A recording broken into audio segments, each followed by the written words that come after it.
12.3 비상계엄 사태 이후로 계엄 트라우마를 호소하는 국민들이 늘고 있습니다. 오늘은 이 트라우마라는 게 무엇인지 자세히 들여다보려 하는데요. 정신건강의학과 전문의와 이 트라우마 반응은 어째 나타나고 극복할 수 있는 방법은 무엇인지 이야기 나눠볼게요. 네, 정신건강의학과 전문의 김민철 원장 전화 연결되어 있습니다. 원장님 안녕하십니까? 반갑습니다. 예, 네, 반갑습니다. 네. 자, 이 트라우마라는 단어를 정말 많이 쓰잖아요. 트라우마가 네네. 정확히 뭔지부터 좀 짚어주실까요?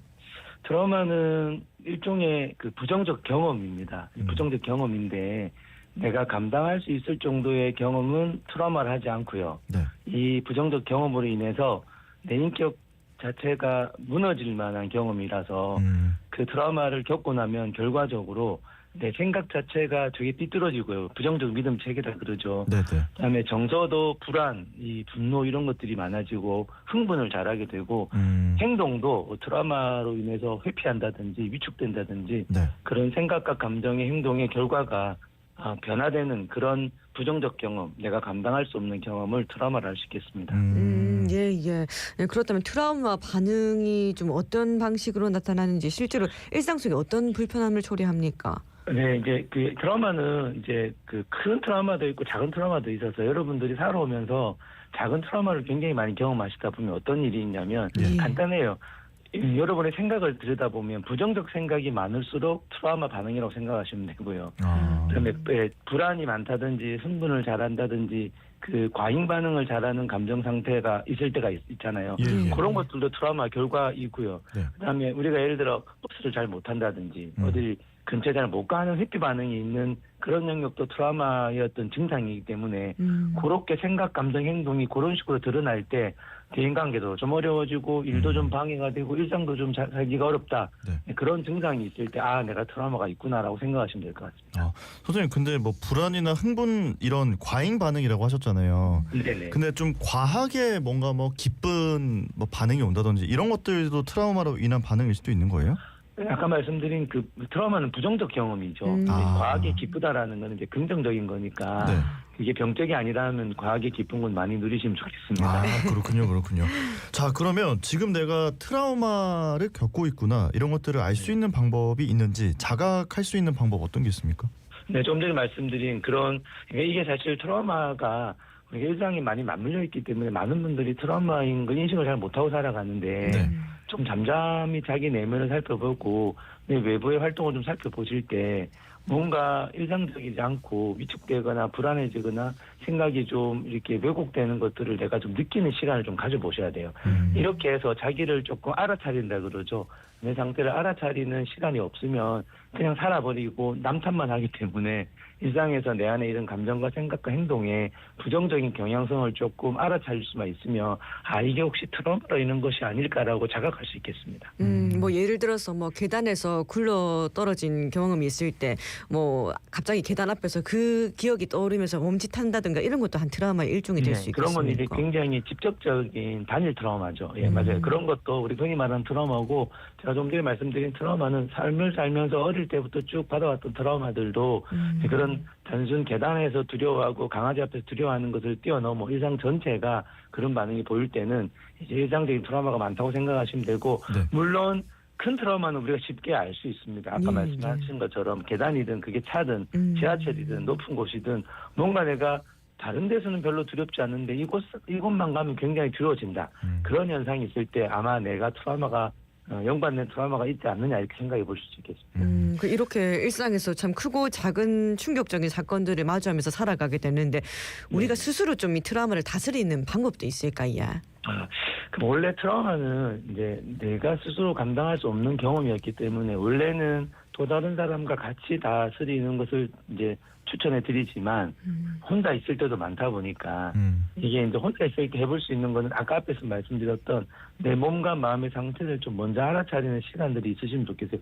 보통 자기의 마음에 대해서 음미는 잘 안 하시는데 내 마음에 대해서 음미를 하셔서 내가 이런 게 조금 생각이 좀 왜곡되어 있고 이런 게 좀 내가 과각성되어 있고 이럴 때 내가 좀 심하게 불안하구나를 먼저 알아차린 다음에 스스로 해볼 수 있는 것 중에 가장 중요한 거는 이 트라우마는 결국은 몸 안에 기억되기 때문에 본인의 몸의 감각을 이완시키는 모든 활동을 꼭 좀 하시길 권해드려요. 그러니까 이 트라우마는 결국 몸을 각성시키거든요. 네. 예. 각성시켜서 생각과 감정과 모든 것들이 이렇게 얼어붙게 만들기 때문에 우리 안에 있는 몸의 이완, 이 몸의 이완이라면 어렵지 않습니다. 운동이라든지 우리가 근육을 이완할 수 있는 마사지라든지 다양한 방식의 몸의 이완을 생활하시길 꼭 권해드리고 이 이완이 되다 보면 생각도 조금 긍정적으로 바뀌고 감정도 좀 편안해질 수 있기 때문에 일단 몸의 채널을 이완하는 것들을 먼저 시작하시는 게 스스로 트라우마를 극복하는 좋은 시작점이 될 수가 있습니다.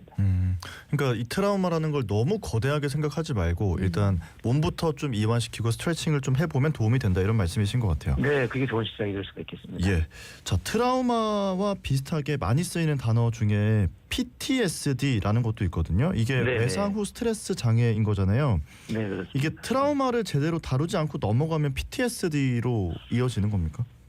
이제 PTSD는 여러 가지 이제 트라우마뿐만 아니라 어릴 때부터 삶의 환경이 이제 어떤 그 취약인자가 있을 때 예.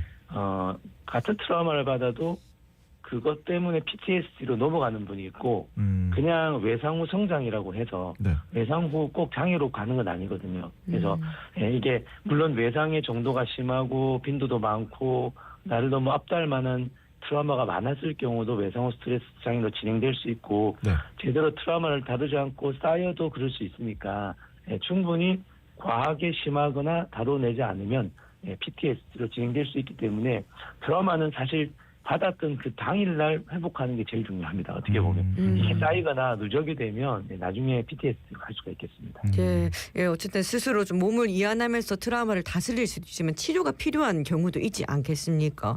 아, 네. 어떤 경우에 치료가 필요한지 또 네. 치료는 어떻게 이루어지는지도 궁금합니다. 네, 만약에 트라우마가 좀 있어도 일상을 어느 정도 살아가고 특별히 문제가 많이 없을 때는 아까 말씀드린 개인적인 신체 이완이나 자기의 생각과 감정의 왜곡된 걸 찾아서 좀 조절해보는 스스로 치유도 해볼 수 있으나 이게 이제 정말 나를 압도해서 혼자서는 다룰 수가 없고 일상이 너무 어렵고 고통이 너무 클 때 이럴 때는 꼭 제대로 된 치료를 받으시기를 권해드리고요. 치료는 간단하게 말씀드리면 약물 치료와 정신 치료가 있습니다. 네. 약물 치료가 굉장히 중요할 수 있습니다. 왜냐하면 트라우마는 뇌 자체를 왜곡시키기 때문에 약물을 통해서 뇌를 좀 이완하고 뇌가 왜곡된 뇌를 원래 뇌로 돌아오는데 약물 치료가 중요하기 때문에 약물 치료를 일단 베이스로 까시고 그 다음에 이제 이 외상 후 스트레스 장애의 외상이 심리적으로 굉장히 영향을 주기 때문에 심리적인 상담과 치료를 통해서 결국 내 안에 아까 말씀드렸던 내가 소화해내지 못하는 트라우마이기 때문에 상담가와 함께 생각을 강화하고 감정을 강화하고 몸을 강화하면 생각, 감정, 몸이 강화되면서 내 안에 있던 트라우마를 극복해내고 수용해낼 수 있는 힘을 기를 수 있으니까 예. 외부의 누군가와 함께 상담을 받으시는 치료는 두 번째로 중요하겠습니다. 그렇군요. 트라우마에도 유형이 있는 건지 그 유형에 따라서 극복하는 방법이나 치료법도 달라지는 건지 이런 것들도 궁금하거든요. 네, 유형을 여러 가지로 나눌 수 있는데 굳이 나누면 아까 말씀드렸던 작은 트라우마, 반복되는 작은 트라우마랑 그다음에 한 번만에 그 너무 심하게 오는 큰 트라우마가 있어요. 네. 이번에 비상계엄은 큰 트라우마죠. 네, 작은 트라우마도 되게 많은데 둘 다 다루는 게 조금 다른데요. 그러니까 작은 트라우마 같은 경우는 사실은 그 우리를 수용해주는 또 다른 대인관계의 그 전적인 수용과 안아줌이 필요한데 이 큰 트라우마는 그것만으로 되지 않고요. 큰 트라우마는 특별히 큰 트라우마에 맞는 치료를 해야 됩니다. 그 치료를 다 말씀드릴 수는 없겠지만 이 큰 트라우마 같은 경우는 정말 치료자가 필요하고 이 큰 트라우마에 맞는 치료를 그게 EMDR이든 CBT든 그 인지행동 치료든 여러 가지 치료법이 있어서 그런 전문 치료를 받는 것들을 꼭 권해드리고 싶습니다. 예.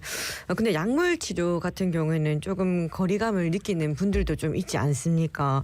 이런 네. 부분에 대해서 우려를 표하는 분들에 대해서는 좀 어떤 말씀을 해주시겠습니까? 네, 이 우려를 많은 분들이 표현을 하시는데 제가 볼 때 구더기가 조금 무서워도 장을 담그시라. 약간의 약 때문에 불편함이 있지만 약으로 인한 유익은 어마어마하게 많을 수 있기 때문에 의사와 잘 의논하셔서 약을 잘 쓰신다면 굳이 불필요한 고생 가운데 고통 가운데 살아가지 않을 수도 있고 훨씬 도움이 될 수도 있다는 말씀을 꼭 드리니까 두려워하지 마시고 그것도 증상일 수 있습니다. 두려워하지 마시고 네. 약물 치료를 좀 편안하게 받아보시길 꼭 권해드립니다. 네. 자, 오늘 주제 트라우마와 관련해서 정신건강의학과 전문의로서 지금 방송 듣고 네. 계시는 청취자분들께 마지막으로 한 네. 말씀 남겨주신다면 어떤 말씀 남기시겠습니까? 예, 제가 주제 넘지 않으면 이번 비상계엄 때문에 한마디만 드리면 사실 이런 일이 있으면 우리가 이게 전체 국민의 재난이지 않습니까? 예. 그러면 분노, 두려움이 너무 많을 수밖에 없어요. 그러나 분노, 두려움이라는 감정을 느끼고 소화해내야 될 감정이지 이 감정에 압도당하시면 안 되는데 그래도 우리 국민들이 굉장히 지혜롭게 잘하고 계신 것 같아요. 하지만 이런 두려움이나 분노에 너무 이렇게 압도당하지 않을 수 있도록 우리가 서로가 서로를 긍정적으로 좀 지지해주고 이 부분을 잘 극복하면 좋겠다는 생각이 들고 마지막으로 한 가지는 이 트라우마는 어느 정도 극복 가능하고 또 사안에 따라 완치도 가능할 수 있고 또 완치가 되지 않는다 할지라도 도움을 받으시면 얼마든지 삶의 질이 달라질 수 있기 때문에 혼자 고민하지 마시고 꼭 전문가와 주변 이웃과 함께 극복할 수 있도록 애써주시면 좋을 것 같습니다. 네, 알겠습니다. 오늘 말씀은 여기까지 듣겠습니다. 고맙습니다. 고맙습니다. 감사합니다. 네, 지금까지 정신건강의학과 전문의 김민철 원장과 이야기 나눴습니다.